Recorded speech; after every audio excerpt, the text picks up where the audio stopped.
acho que vocês não têm noção muito bem aonde está, como é essa região aqui. Então, eu queria esclarecer alguns pontos para vocês aqui.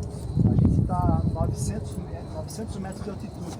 A cidade está a 750 em relação ao nível do mar, né? Então a gente subiu 150 metros, que já é considerável. Quando o tempo está bom aqui, do lado de lá, assim, do outro lado contrário do que a gente está olhando, dá para ver o sul de Minas, a região ali do Pico do Lobo, Extrema, que é a parte mais próxima de Minas Gerais, aqui do estado de São Paulo. Sabe o mapa de São Paulo? Tem uma barriguinha assim, aquele ponto ali é Extrema, que é bem ali, fica em linha reta 100 km daqui. Então quando o ar está muito puro, está bem limpo, a gente avista bem de lá. A gente avista também a Serra de Atibaia, a Pedra Grande, que está nessa posição. São Paulo está para lá. São Paulo está a menos de 30, menos de 40 km em linha reta, Pico de Jaraguá. Para lá é Campinas, então é sul, norte, leste e oeste.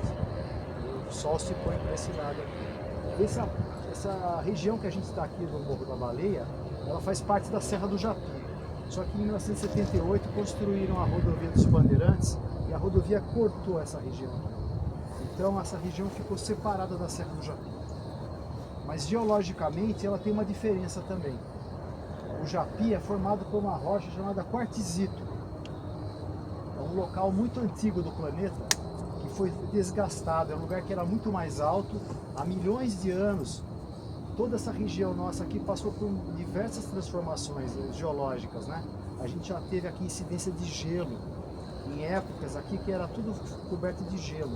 Em épocas muito secas, isso foi mudando ao longo de milhões de anos, isso aqui foi moldando essa região nossa. Essas pedras aqui que a gente está vendo é granito. Essas pedras foram formadas lá no fundo do planeta Terra.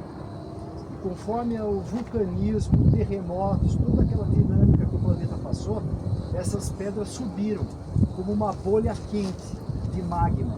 Por isso que elas são redondas. Então elas vieram incandescentes lá de baixo. Quando elas chegaram na superfície, elas esfriaram. Por isso que elas são redondas, por isso que a gente vê pedras sobre pedras. Que a gente fica imaginando como é que essa pedra veio parar aqui, né? Porque elas vieram como uma bolha. Deu para entender?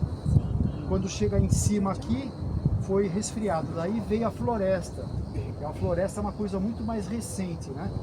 E depois chegou o homem aqui, começou a cortar, começou a aparecer as pedras, a chuva começou a lavar, começou a aparecer mais. Então, é uma região bem antiga, que para a geologia assim, ela é muito interessante, porque mostra como foi o planeta Terra em tempos remotos.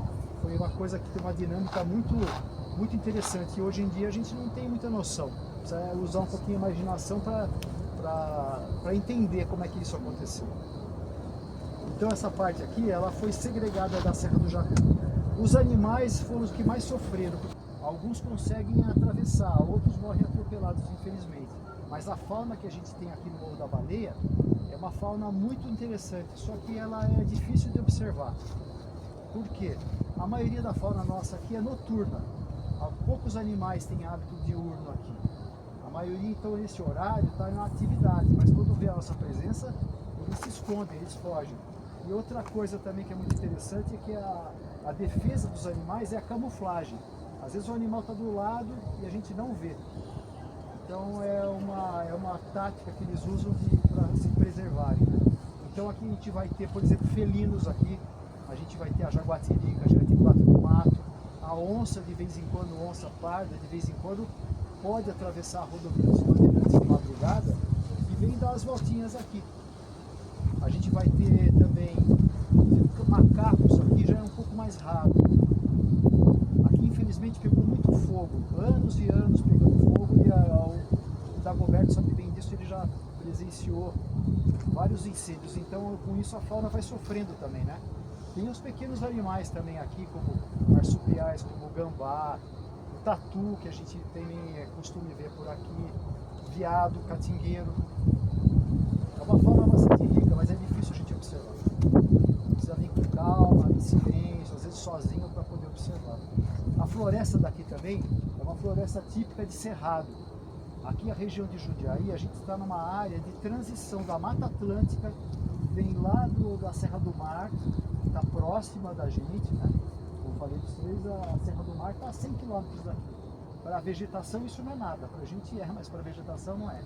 E esse lado de Campinas é um lado mais de cerrado. Por isso que tem o nome Campinas. O nome Campinas vem de cerrado, de campo. Então aqui é uma região que tá, essas duas vegetações, a Mata Atlântica e o cerrado, se juntam.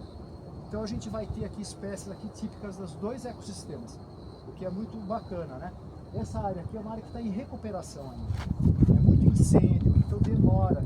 Às vezes quando estava vingando a floresta, as árvores, vem um incêndio de novo, aí começa tudo de novo, né? Agora tem muita gente plantando também árvore aqui para dar uma força para a natureza. Então é uma região que precisa ser preservada.